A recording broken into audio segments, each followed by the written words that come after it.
Where were we at with things? We were at predisposing. I don't think we really learnt much more between 2 and 3. I need to kind of try to think back now. Did we learn much about her very, very early years? Oh, I've got some interesting things. Someone remind me, because whenever I teach classes, I always have someone to remind me things because my mind's all over the place all the time. Remind me about developmental maturity stages.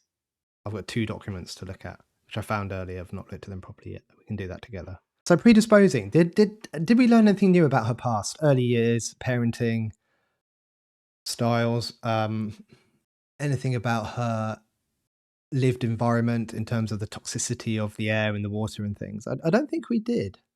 We learned about her volatility. Yeah, so some about her character. Did we? I don't think we learned anything new really, other than there's a deprivation of appropriate age opportunities. We saw some parental separation, and in that video, when I made this formulation, I talked about we didn't know what happened to her father, but then a few people pointed out in the YouTube comments, you can see the father underneath the mother in that scene. And when I look back, you can just kind of see it. Just kind of see it. I'm guessing it's the father. So it's not so much parental separation. That can actually change, I think. I think it's more parental loss at the same time. We don't really know, I don't think, how she was treated by her parents. And it's probably not even really worth guessing. Yeah, I think I'd agree with that at this point. Just from my own memory. This will get easier as we get on into the episodes because we can have these discussions when they're more fresh in my mind. James says, nothing concrete, but seeing Powder's intense overwhelm after everyone leaves to save Vanda. Yep. Many fans have speculated evidence of autism. From that one scene, I don't see any evidence. I'm an autism assessor. So I do what's called the ADOS. And so the ADOS is the observation that you do with a child or an adult. And I do the ADI, which is the diagnostic interview with the parent and carer.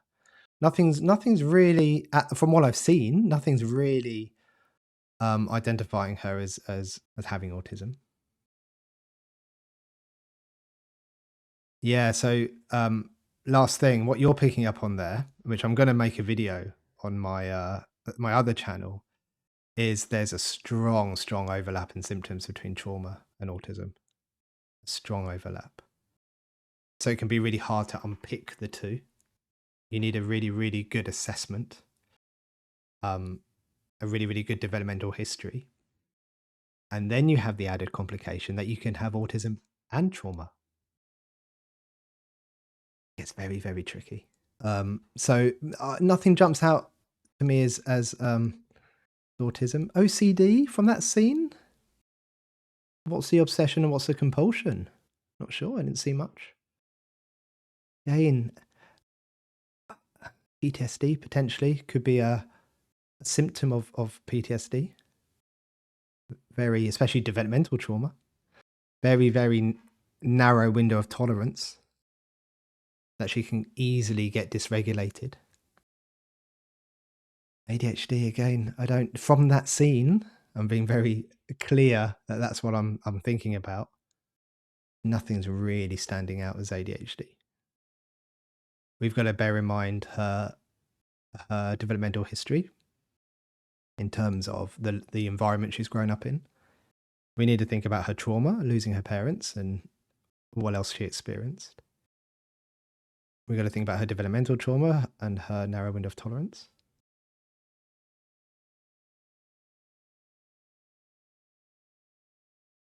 I think what we end up with from a practical perspective is that we would want to sit down with her and do a proper assessment around what she would want help with. So like the idea of the presenting problem, and then formulate a very individual, specific plan around what she wants. But currently, I don't think there's any real kind of kind of OCD, ADHD, autism type presentation. Not from what I'm seeing. There might need to be unpicked a bit if you had her in front of you in an office, but not from what I've seen. And we also have to consider, this was the other thing in my mind, just the fact she's a developing child. She's growing up. Out of curiosity, in what way? Do I pronounce this agile? As in like agility? The assessment's actually the same for children as it is in adults, which some adults can find quite patronizing. Well, I say it's the same with children. It's the same as it is for older children. It's split up into modules, and the modules are based on language ability and understanding, not so much on age, but it correlates with age quite well. So generally, I work with adolescents who are 14 and above. The assessment I give them would be the same as I give an adult. And there's things in there like, I don't want to give too much away about kind of what we look for, but one of the tasks is you give people it's an A4 bit of paper, and it's got a shape on it. It's got like zigzag shapes on it, and we have zigzag pieces that fit onto those shapes. And say there's 20 shapes. I don't know how many there are. It's probably around that. We will give the person. We will say to them, "What I want you to do is take these shapes and put them into the shape that's on the paper. So match it up." And we'll say, when you want some more shapes, let me know. And we'll give them half the shapes. And they'll start putting them together. And if anyone's ever observing this assessment, and even the person who's being observed, you usually think, oh, they're assessing my ability to put these shapes in the right place. I mean, all the shapes are the same. They all fit kind of together. And what we're actually assessing is the social communication skill of when the person asks for more shapes. Do they say, "I've run out of shapes, please could I have some more"? That happens sometimes. Sometimes they'll just lean across the table, pushing the whole table over as they do it, and just grab the bag. No eye contact, no verbal kind of intent or question of what they're doing. They'll literally just reach over and grab it because they're even though the instruction was, you can ask me when you need some more. Or I think, yeah. So we're assessing the social communication quality, not the task of physically being able to put things in the right place. Yeah, it's just funny, this comment I saw, James, I can pop it out. It's interesting how the community has divided reactions to that scene. Some see it as strong evidence of something abnormal. I mean, it's just repeated rejection, isn't it? Repeated being told, you're not good enough. We don't want you here. You're going to screw it up. We're all off to try and save Vanda. I'm sure most people here in this chat have experienced something like that, some kind of rejection, some kind of massive, massive frustration and disappointment, which leads to distress. And once you're in that cycle, it's really hard to get out of. To me, it looks like overwhelm. That doesn't mean that there's not something underlying there that might come out later or could be triggered by other events later. Or maybe it'll be down-regulated later because I don't know, maybe Silco looks after her and she feels connected and that actually down-regulates her. I don't know. It's all speculation, really. I can see people talking about the enemy video. I'm not going to read those comments because just in case some spoilers in there, but I am going to check that out quite soon.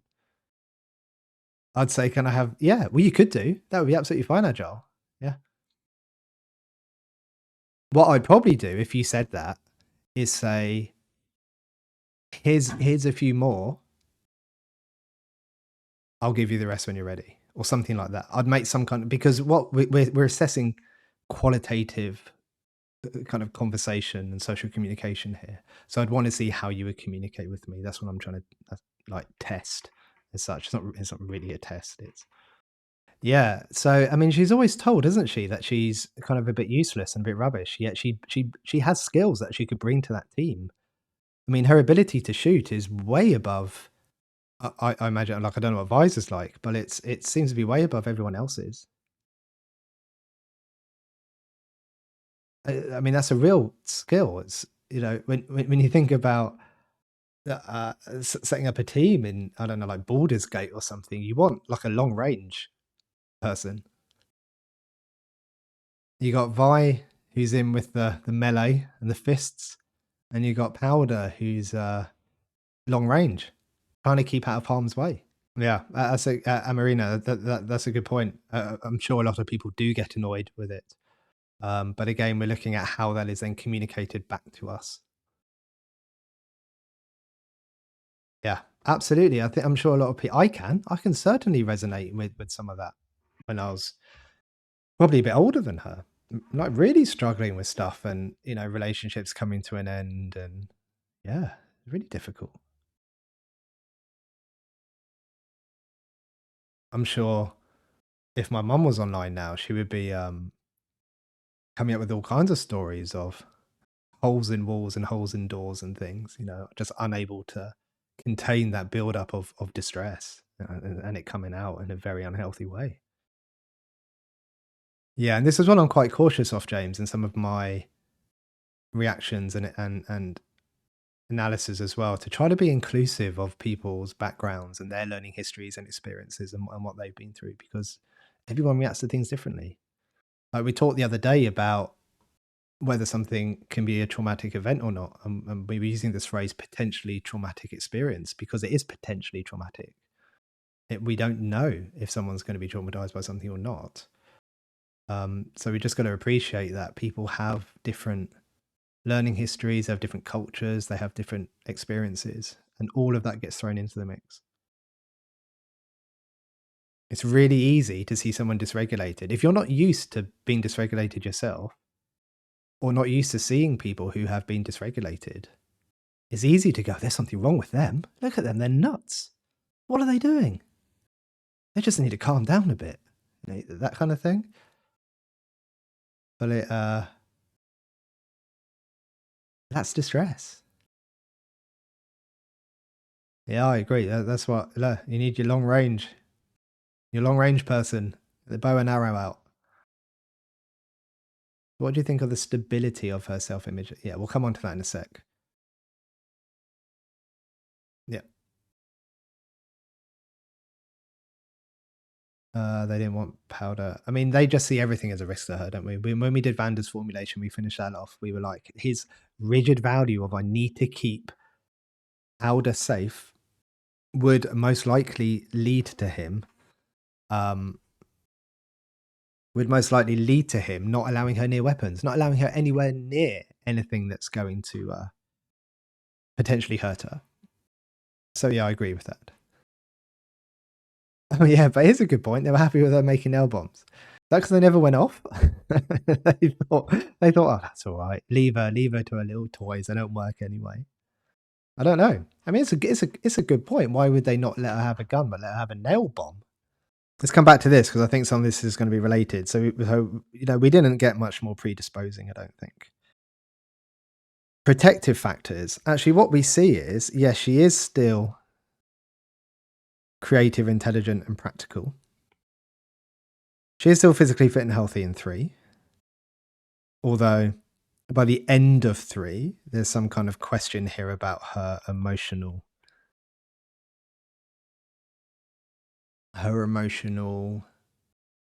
what word are we going to use?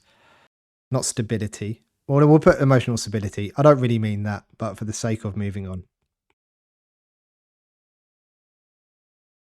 Now, what we lose in these protective factors is the safe base. Vander's gone. Vi's, in her perspective, has rejected her, abandoned her, ran off.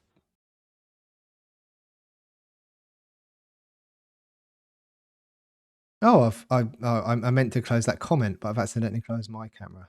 Let's have a look. Yeah, well-being. Simple bot coming up with that because I was saying about the emotional word. Yeah, well-being. Yeah, emotional well-being is questioned. Oh, 1 mile. Yeah, agreed. Thanks, Ewan. So we got the safe base. The safe base is gone. Get out of here, safe base. That's a big thing to lose at that age. because that is the thing where you feel safe, seen, and soothed, which I think I talked about in that video. The 3 S's: feeling safe, either with a person or in an actual physical environment, like the last drop. Being seen as a person, being seen as having skills, being seen as being independent or having some form of independence, when appropriate, being seen as having your own likes and dislikes different to everyone else's, and then soothed. So when you get into a situation like when she was completely overwhelmed and you start slowing the box down, you've got someone there to help soothe you because you can't do it yourself. You don't have the skills. When we have parents, when we have carers, older brothers and sisters, maybe sometimes, we have this idea of co-regulation. When a child gets dysregulated, then the parent or the carer or whoever's looking after them, whoever's responsibility it is, helps soothe them, helps co-regulate. So they then have the skills, they learn the skills over time to be able to do it themselves. And the hope is that not only does it give them the skill of what to do when they're outside of the window of tolerance to come back in, but it affects their relationship with distress, because actually they learn, oh, okay, I don't need to be too scared of distress, because if I start feeling distress, I know how to bring myself back down. So they start to learn about what that feels like in their body, what it feels like in their head, what it feels like behaviorally, and skills to bring that down again. And that's done through the co-regulation system, which is usually via some kind of safe base. That's actually got, the last tavern. I called it, no, the tavern. Is it called the last drop? So she hasn't got the safe base anymore. So yeah, we can argue who's just written it. The tavern wasn't really a safe place. Yeah, I mean, it's a pub at the end of the day, isn't it? God knows what she was exposed to in there. We don't know, but we can kind of make some educated guesses. It's not an ideal situation. But that's gone. Like, without Vanda, say she didn't go for Silco, would they still have access to that? I don't know what sense the rest of the community are going to make about Vanda's loss. So interesting. Because a lot of those people felt that Vanda was only not taking action because he was trying to protect the kids. Vanda's now gone. What's their relationship going to be like with the kids? Are they seen as something that were getting in the way? Maybe a cause of what happened with Vanda, maybe a cause of what's happening to all of them in the inaction. I don't know. But whatever, she's gone. Is she going to get another safe base for Silco? I don't know yet. But I think for the purposes of this formulation, there's no safe base. Vi and Vanda. Our survey says, nope, gone. Is she brave and courageous still at the end of 3? Questionable, I think. I think her character and her qualities have been pulled into question, even by her own self, in terms of the consequences of her actions. Probably mute my mic when I do that. I bet that's absolutely disgusting. That sound. Right, let me close this instead of me this time. Right, good. Hugging Silco was brave. I'm not sure if you're meaning that because you put an LOL. I'm not sure if that's... I have a hunch that she kind of knew them. We talked about this on the Vanda formulation, so I don't want to recover that. Something. So this is what I wanted to come on. So we've got all these protective factors. And actually, a lot of these internal ones, creative, intelligent, practical, well, she probably doesn't think that anymore. She's just like destroyed half of her friends. And, so all of these internal factors are being massively questioned by herself. All of the external ones, she's completely lost. So she's effed, isn't she? Essentially, absolutely effed. All of her protective factors have gone. And once someone loses her protective factors, like we saw with Vanda, then everything starts to fall apart by that point. Yeah, exactly, James. I mean, that's kind of what I'm saying about her internal kind of sense of self. It's been completely questioned. And it's a massive rise and dip, isn't it? It's like, oh my gosh, my thing worked. It's never worked. Look how great I am. I made this thing that actually worked. Oh no, it worked, but look at the consequences. That's a massive smash. It's going to take her a lot to build that confidence up again. So all the internal protective factors have gone, all the external protective factors have gone. All of that kind of scaffolding around her gone completely. I mean, that kind of leads us to these presenting problems now of everyone's dead pretty much, apart from Vi who's gone off and left her. So what's she going to do? I mean, all of her protective factors have gone. It leaves her massively open to being vulnerable to Silco. I'm not saying he is going to exploit her. I think we talked about this the other day as well. But you can see why she goes with Silco. Like, it makes sense. All the protective factors have gone. She's got nothing from her perspective. I mean, the shooting ability is a protective factor, but she's got nothing to shoot with. And let's say, what would she shoot? She could shoot Silco, but then what? She's got nowhere to go. It's a skill. It'd probably protect her in some context where she's in a fight and she's either like, I don't know, she's with everyone else and she's joined in. But I don't think it's I don't think it's particularly helpful in this instance. Firstly, I think she's too dysregulated probably to take a decent aim. I mean, look at the scene just before it, when she's shouting Violet. And she doesn't have access to a weapon. What? She could try to shoot Silco and all his gang, but then what's she going to do? Do you really want to see more death? Even if it's to protect herself? I'm not sure. I don't know. I mean, it's certainly a skill. Yeah, absolutely. And it's one that she's not going to lose. It's probably going to be really helpful later on. But I think given this context and this presenting problem of everything being taken away from her and including her self-concept, I don't think in this context it's particularly helpful. Well, it could be. We don't know yet. We don't know if it's going to be a problem.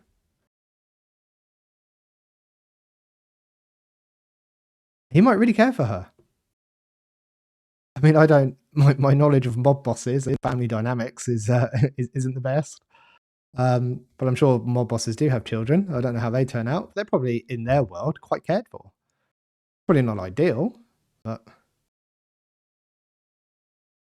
would Powder see it as a problem? I don't know. We might see it as a problem.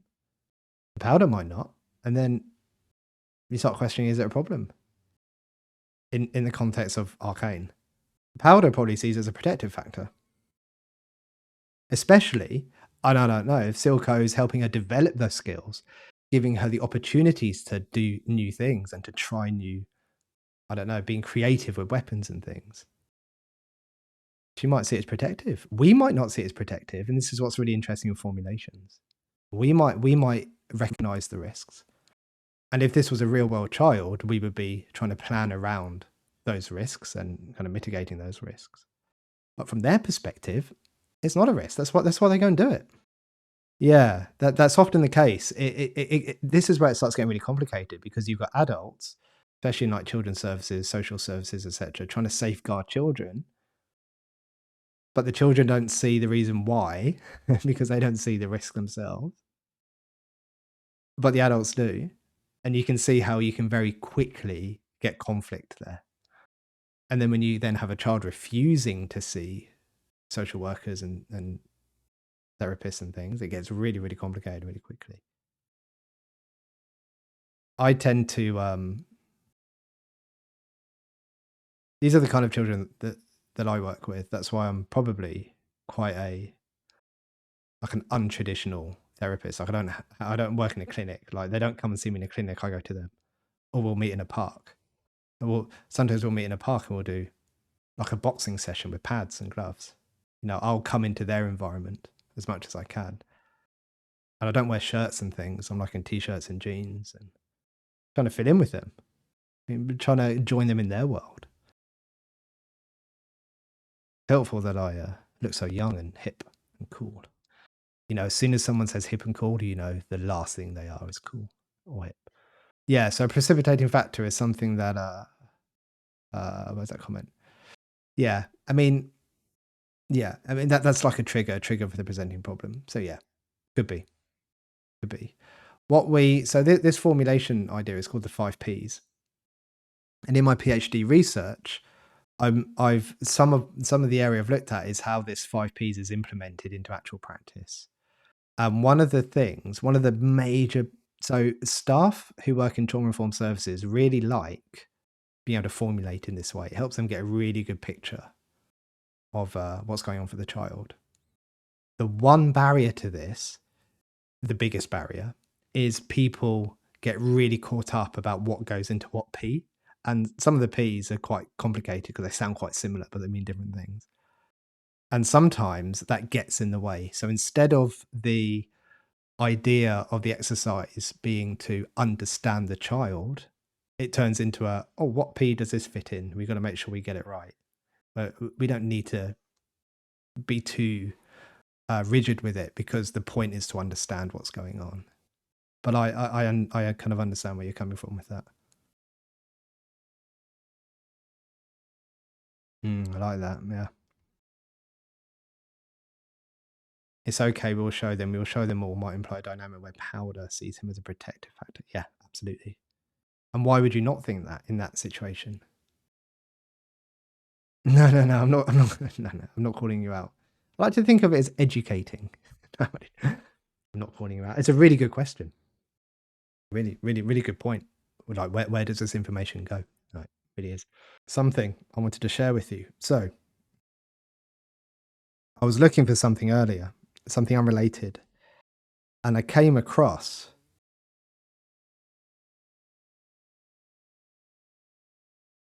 Not that. This is how you see how much of a geek I am. I came across this paper called Adolescents' Cognitive Capacity Reaches Adult Levels Prior to Their Psychosocial Maturity. And I highlighted some bits. So, the present study examines 2 psychological phenomena relevant to legal questions about adolescent maturity. Now, the reason I was looking this up is because we know that there's a difference between chronological age, so the age someone actually is by their date of birth, and developmental age in terms of how mature they are in terms of their brain development. And if developmental trauma slows down the developmental age of the brain, where does that leave us in terms of criminal responsibility? That was the question I was asking myself. So if you have, say, a criminal responsibility age of 12, so someone's 12 and they commit a crime, they are legally responsible. They're under 12, they're not. So they can't be charged, etc. But once that 12-year-old has experienced developmental trauma, and actually developmentally, they're only 10, it starts getting complicated at this point. You start thinking about a criminal responsibility, and it starts getting really, really complicated. So I was looking at some research around that, and I came across this, and it says, the present study examines 2 phenomena. One, cognitive capacity, which undergirds logical thinking and psychosocial maturity. There's another definition later, which compromises individuals' ability to restrain themselves in the face of emotional, exciting, or risky stimuli.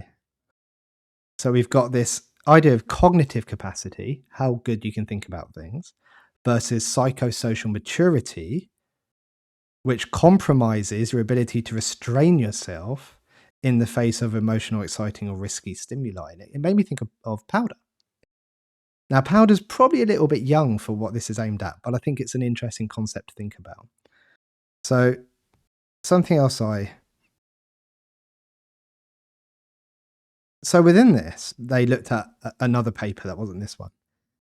They looked at 900 people between the ages of 10 and 30. So I don't know how old Powder is. She's probably around 10, I'm guessing. Maybe 9. So they noted that cognitive capacity, which is the cognitive process supporting the ability to reason logically, so can you make logical decisions, matures by 16. So Powder's kind of not near that yet. Whereas psychosocial maturity, the capacity to exercise self-restraint in emotionally arousing contexts, doesn't mature until several years later. So we got kind of thinking 18, 19, 20. So you can make thinking decisions when you're calm by 16, but you can't exercise self-restraint and hence put those decisions into practice in emotionally arousing context until several years later. So that's going to have an impact on decision making in the moment when you're calm versus poor decision making when you're emotionally aroused. And I think we can probably say that she was very emotionally aroused when she was coming up with these plans. So I think this gives us some evidence of where her poor decision making comes from. Not just the fact that we can go, oh, she's a child, she's got poor decision making. This is some actual evidence here that we could refer to kind of justify that position. So then you start asking yourself, we start asking questions about her responsibility. We can start asking, was she responsible or not? From a legal perspective, that's an interesting question. If she was found in court in Arcane, and Arcane had a legal responsibility age of whatever age she is, would she be held responsible? That's an interesting question, isn't it? I'd highlighted one other thing. I'm trying to find it. Here we go. Did we see a non-emotionally charged moment? Yeah, I think we saw a few when she was talking to Vi when they were on the bed. I think she was within a window of tolerance at that point. She was able to listen. Yeah, Lily, just as exactly what I was saying. So she has a capacity to be within the window of tolerance. She's got the skill. It's just very narrow.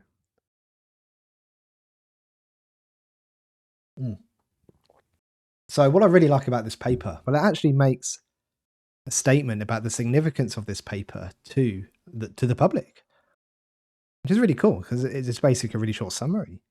So they say cognitive capacity, defined as the basic cognitive functions that serve as a foundation for high-level complex thinking processes, reaches adult levels during adolescence around 16. In contrast, psychosocial maturity, one's ability to exercise self-restraint in emotional situations, reaches adult levels during the 20s. Importantly, in a study of over 5,000 participants, these distinct age patterns emerge across 11 diverse countries around the world, thus having two legal age boundaries that distinguish adolescence and adulthood. One for decisions typically made with deliberation, and another for decisions typically made in emotionally charged situations. May be more sensible than having just one. So they're talking about, should we have two legal ages for the purposes of kind of legal reasons, in like criminal responsibility being one. Really interesting. Like, I was quite kind of interested in this paper. I think the difficulty that they would face is it's really hard to specify someone's actual developmental age. I don't think there's any actual test for it. What this started making me think of is Piaget's developmental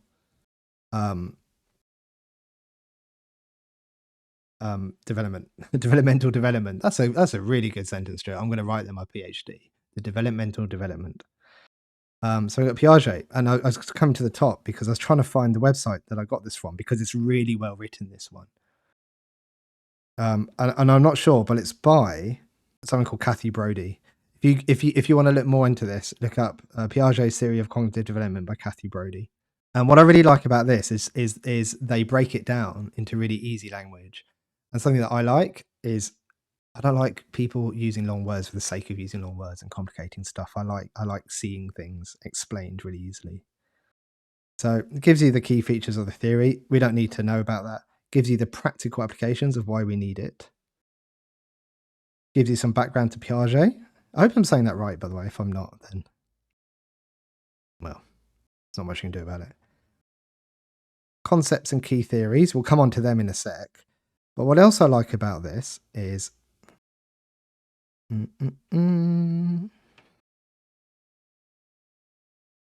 it starts giving you somewhere criticisms and limitations of the theory, which is really good because you need to keep this stuff in mind. So earlier when I was talking about attachment theories almost being as distinct things. We see the same with Piaget's work. So one of the challenges to the key concepts of Piaget is everywhere, like it's Psychology 101, is this idea of fixed developmental stages. So Piaget's theory proposes that children progress through fixed stages of cognitive development. However, some researchers argue that development is more flexible and influenced by factors such as culture and individual differences. Well, that makes sense. And now, if we take this information and we synthesize it with the paper that I've just shown you, we can see that actually these ages and this cognitive development can be completely individual to people depending on some of their experiences. So keep that in mind, but it gives us a bit of an overview. So what we have here are the different stages of development. So where did we say she was? I think 11 plus is the oldest this goes up to. So we'll go. Should we go 11 plus? So we're going. Let's go 11 plus because the other domain I think is like 7 to 11 or something. Yeah. So let's go 11 plus.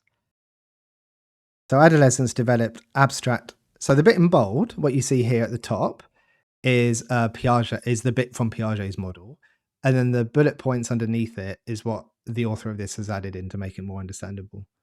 Okay, so we've got adolescents develop abstract thinking, hypothetical reasoning, and metacognition. Abstract thinking allows adolescents to reason about intangible concepts and ideas. So we're talking about moral reasoning, considering multiple perspectives and hypothetical scenarios. So I don't feel like she was probably doing that, but her developmental age might actually be younger than her chronological age. So let's go back one to the bit before this, and let's pretend developmentally she's 7 to 11. Children develop logical reasoning abilities, but are still limited to thinking about concrete, tangible objects. So they can't think about future events. They can't think of consequences as well. And again, we see that, don't we, in Powder's throwing the monkey bomb. She's not really thought it through. All she knows is bomb might help people. That's it. That's all she thought of. That's as far as she's forecast.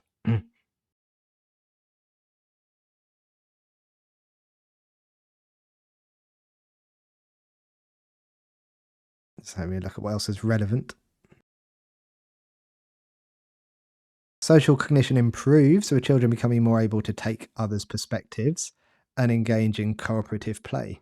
So there's probably an importance there that can she take the perspective of why people don't want her around? So instead of taking they don't want me because they don't like me, they don't think they don't think I'm good enough. Can she take the perspective that says they're trying to keep me safe? They're trying to make sure I don't get hurt because they care about me. And that's kind of understandable. It's frustrating, but it takes the sting out of it a little bit. I've just seen Kido say, don't say too much, guys. So I'm just going to ignore everything that's above that comment. Just so you know, in case I haven't noticed something.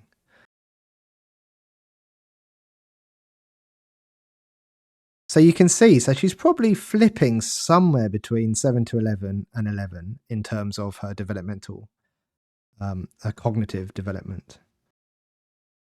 Like, does she have the ability to reflect on one's own thought processes and knowledge? Is she self-aware and engage in introspection and self-reflection? I don't think so. I've not seen any evidence of that at all. So again, I think she's actually more developmentally sits in the 7 to 11. So what's called the concrete operational stage. Let's work backwards, actually. So this is getting before kind of the experience that I have because I don't work with children much younger than this.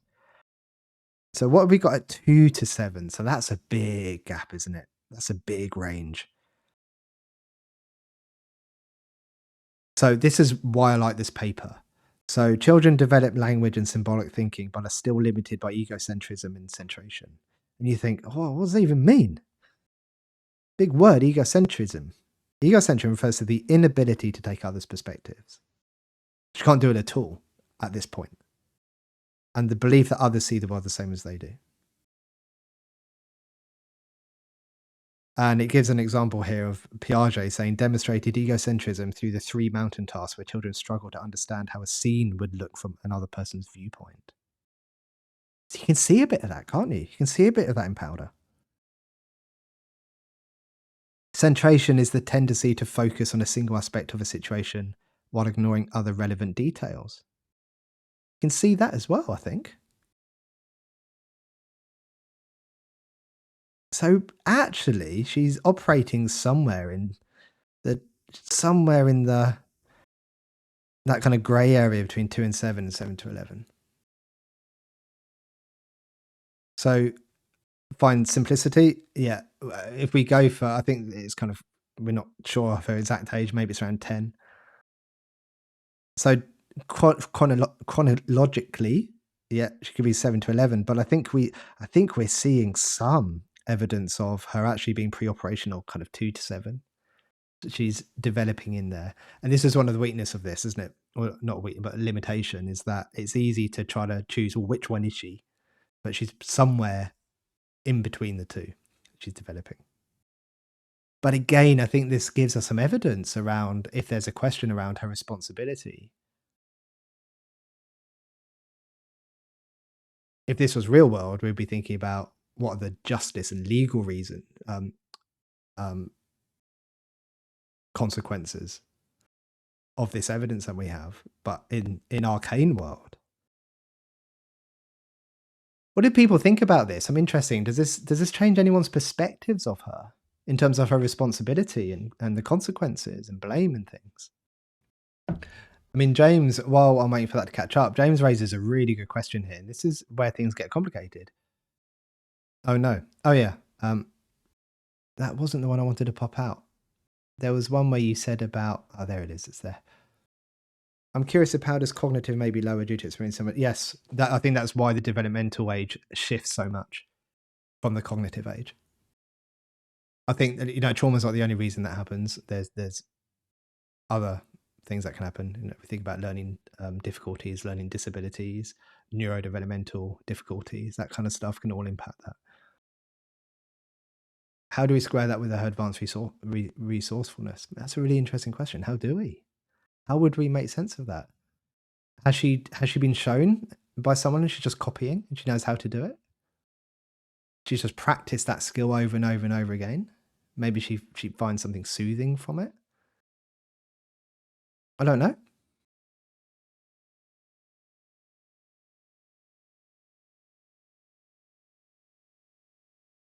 I mean, she clearly has. I thought I saw you write something about her creativity somewhere, James. I was trying to find the comment, but I can't see it. Because she's quite creative, isn't she? So that's because Piaget looks at kind of cognitive development. I don't know where creativity would fit within that. But there could be some learned behavior around her making those very specific bombs.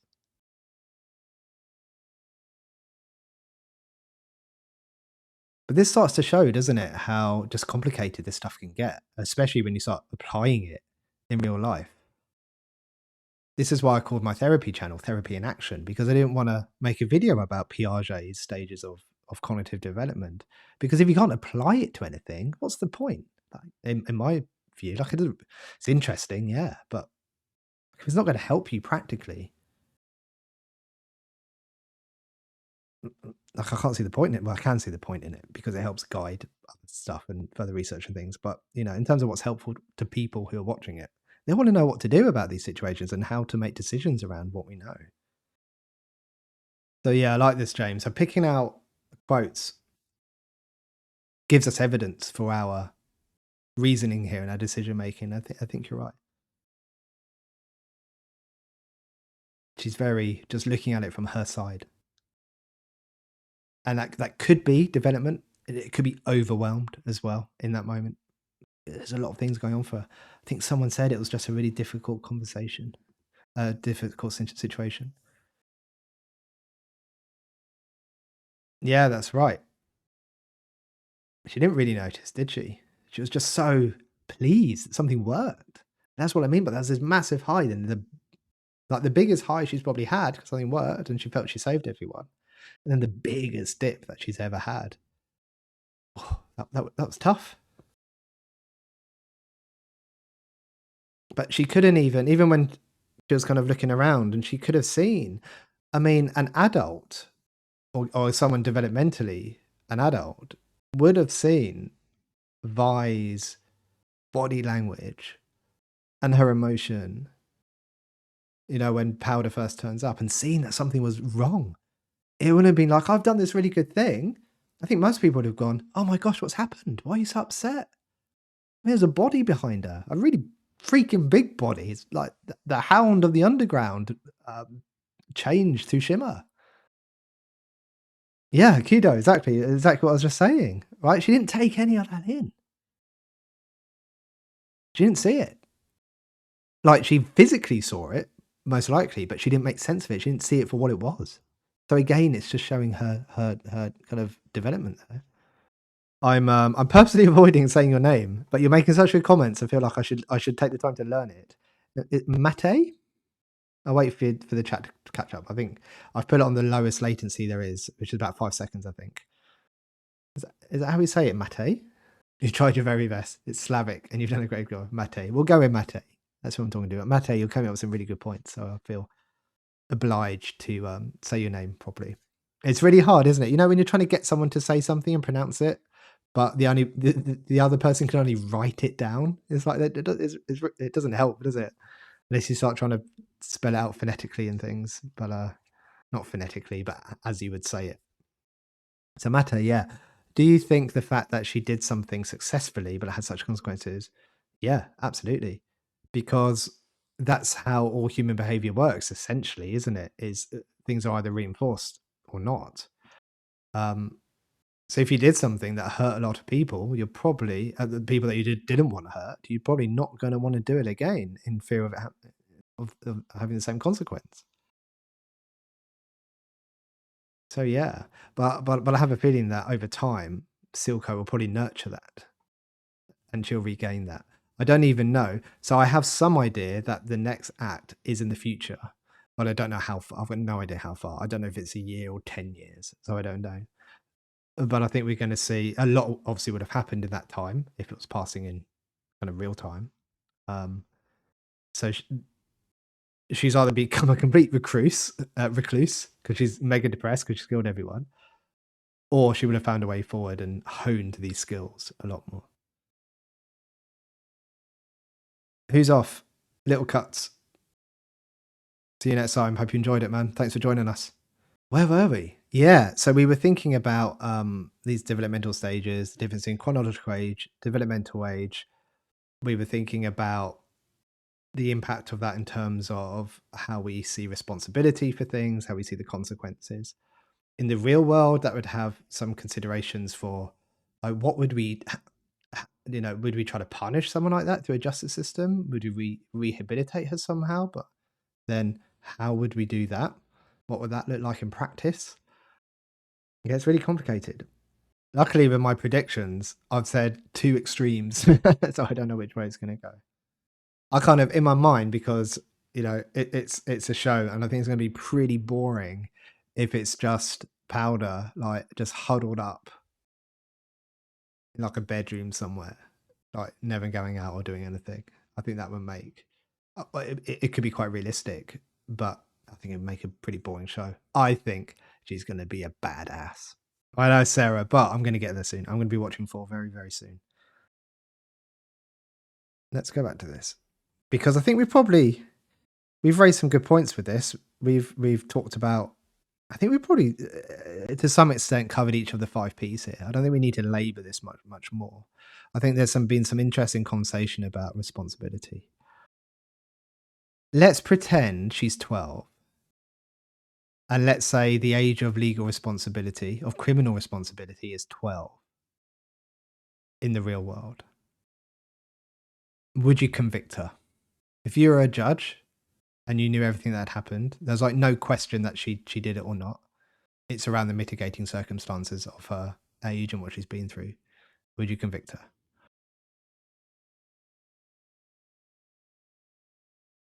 And if the answer is yes, what would the punishment be?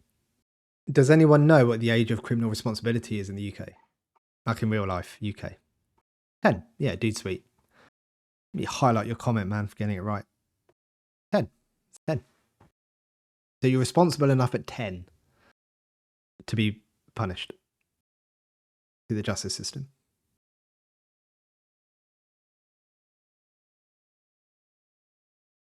So at 10, you have enough responsibility to commit a crime, to know that you've committed a crime, but you don't have, according to the law, enough responsibility to decide to smoke or to drink or to have sex or to vote, but you have enough responsibility in your mind to commit a crime. But an interesting perspective we take in our service is that we see offending as a symptom. Like the offending isn't so much the problem, the offending is the symptom of a problem. And then we try to identify the problem through a needs assessment. And then we address the problem in the hope that it reduces the offending as a symptom and it doesn't happen again. So they could have 12 weeks, some a year. I mean, she's killed a lot of people. Yeah, but then we have youth offending institutes, YOIs, which are like child prisons, essentially, where people can go.